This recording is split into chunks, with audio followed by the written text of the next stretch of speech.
সারা বাংলায় এবার পরিবর্তন আসছে, সেই ঝড়ে মালতীপুরেও পরিবর্তন হবে। মঙ্গলবার মালদার মালতীপুর বিধানসভায় প্রথম দিন ভোট প্রচারে নেমে এমনটাই দাবি করলেন মালতীপুরের বিজেপি প্রার্থী আশিস দাস।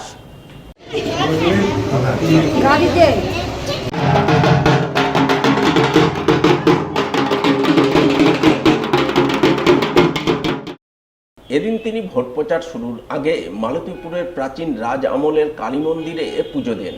পুজো দিয়েই তিনি দলীয় নেতাকর্মীদের নিয়ে ভোট প্রচারে নেমে পড়েন।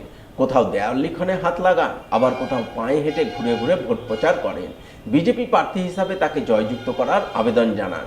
পরে তিনি সংবাদ মাধ্যমের মুখোমুখি হয়ে দাবি করেন, এবারের নির্বাচনে সারা বাংলায় পরিবর্তন হবে।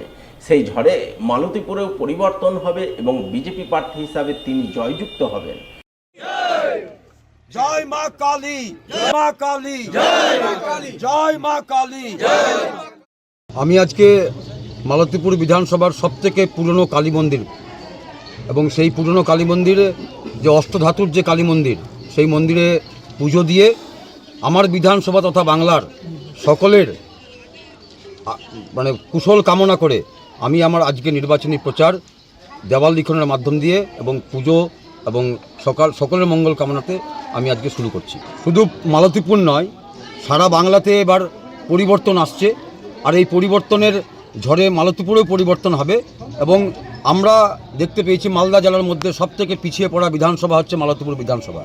কোনোদিন বিজেপির বিধায়ক এখানে ছিল না, সরকারে বিজেপি ছিল না, তাহলে মালতীপুর বিধানসভাতে পিছিয়ে পড়লো কেন? এর দায়ী কে? কারা এর দায়ী? বিজেপি এখানে ক্ষমতায় ছিল না। যারা এখানে নির্বাচিত বিধায়ক ছিলেন, দায়টা তাদেরকে নিতে হবে। মানুষ পরিবর্তন চাইছে। আমি সংখ্যালঘু ভাইদের উদ্দেশ্যে বলি, বিগত স্বাধীনতার পরে বাংলাতে বিজেপির সরকার হয়নি, কিন্তু বাংলাতে সংখ্যালঘুর অবস্থা কোথায়? এবার সংখ্যালঘুরা নিজেকে বুকে হাত দিয়ে নিজেকে প্রশ্ন করুন যে সংখ্যালঘুর অবস্থা কোথায় গিয়ে দাঁড়িয়েছে। আজকে বাংলা ছাড়া সারা ভারতবর্ষে সমস্ত জায়গায় যে সংখ্যালঘুরা বসবাস করছে, তাদের মান দেখুন। বাংলায় যা সংখ্যালঘু বাস করছে তাদের মান দেখুন। আমার আশা, আমার ভরসা আছে যে সংখ্যালঘুরা এবার শাসক দল থেকে বিমুখ হবে এবং পরিবর্তনের হাওয়ায় তারা সামিল হবেন। একের পর এক চুরির ঘটনা ঘটেই চলেছে মালদা শহরের ঝলঝলিয়া রেল কলোনি এলাকায়। এমনই এক চুরির ঘটনায় তীব্র চাঞ্চল্য তৈরি হলো সোমবার রাতে। এক রেল কর্মচারীর কোয়ার্টারে ঢুকে সোনাদানা, টিভি, কাঁসার বাসনপত্র হাতিয়ে চম্পট দিল দুষ্কৃতীরা। ঘটনায় পুলিশ প্রশাসনের ভূমিকায় একরাশ ক্ষোভ উগরে দিলেন রেল কলোনির বাসিন্দারা। জানা গেছে, ঝলঝলিয়া এলাকায় মাসখানেকের মধ্যে একাধিক কোয়ার্টারে চুরির ঘটনা ঘটেছে। এমনই এক ঘটনা সামনে আসে সোমবার রাতে। বলাই ভৌমিক নামে রেলের এক অ্যাসিস্ট্যান্ট লোকো পাইলটের কোয়ার্টারে এদিন চুরির ঘটনা ঘটে। অ্যাসিস্ট্যান্ট লোকো পাইলট বলাই ভৌমিক জানান, সোমবার সকালে তিনি কোয়ার্টারে তালা মেরে কাজে যান। রাত 11টা নাগাদ বাড়ি ফিরে দেখতে পান ঘরের আলমারি খোলা অবস্থায় রয়েছে। গোটা ঘর লণ্ডভণ্ড অবস্থায় পড়ে আছে। আলমারি থেকে 2 ভরি সোনার গহনা উধাও।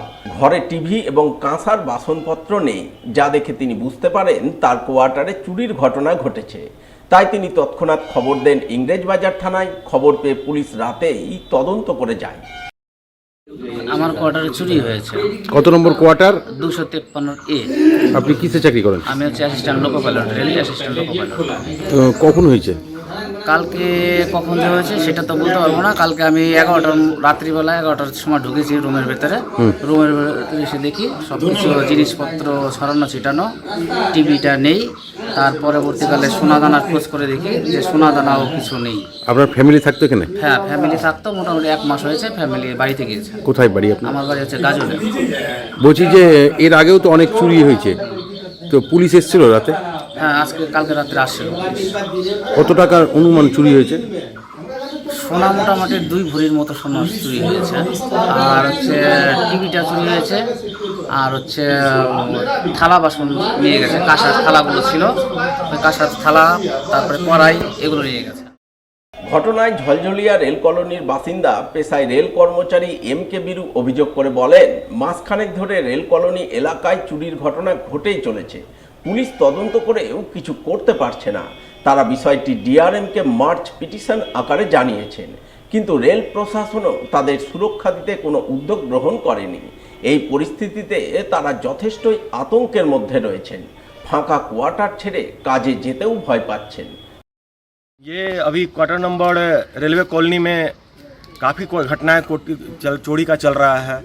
अभी आज के डेट में फिर आज चोरी हुआ है, वो भी दिन में हुआ है। रात में स्टाफ ड्यूटी करके आए हैं और क्वार्टर में चोरी हो गया है। अंदर से काफ़ी सामान चोरी लेकर गया है चोर लोग। 16 तारीख को डेट में डीआरएम ऑफिस में जाके कम से कम 100 व्यक्ति का, 100 रेलवे कॉलोनी का, जो भी रेलवे कॉलोनी में रह रहे हैं, 100 स्टाफ का सिग्नेचर के साथ डीआरएम साहब को डीएससी डिविजनल सिक्योरिटी काउंसिल, ये कमिश्नर जो होते हैं, उनको सबको लिखित तौर से हम लोग इसका जानकारी दे चुके हैं। हमारा सेफ्टी कुछ नहीं है। रेलवे प्रशासन भी हम लोग को सेफ्टी नहीं दे पा रही है, कुछ इंश्योर नहीं कर पा रहे हैं। कहीं बाउंड्री नहीं है, कहीं पर सीसीटीवी कैमरा नहीं है। প্রতি বছরের মতো এবারও পবিত্র বারুণী স্নান পর্ব অনুষ্ঠিত হলো পুরাতন মালদার মুচিয়ার টাঙ্গন নদীর পাণ্ডব ঘাটে।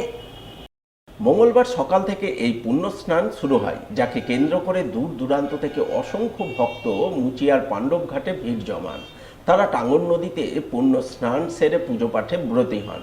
প্রতি বছরের মতো এবারও বারুণী স্নান উপলক্ষে 4 দিনব্যাপী বাউল ও সাধু মেলা আয়োজন করা হয়। সেই সঙ্গে আগত ভক্তদের জন্য খিচুড়ি ভোগের আয়োজন চোখে পড়ে।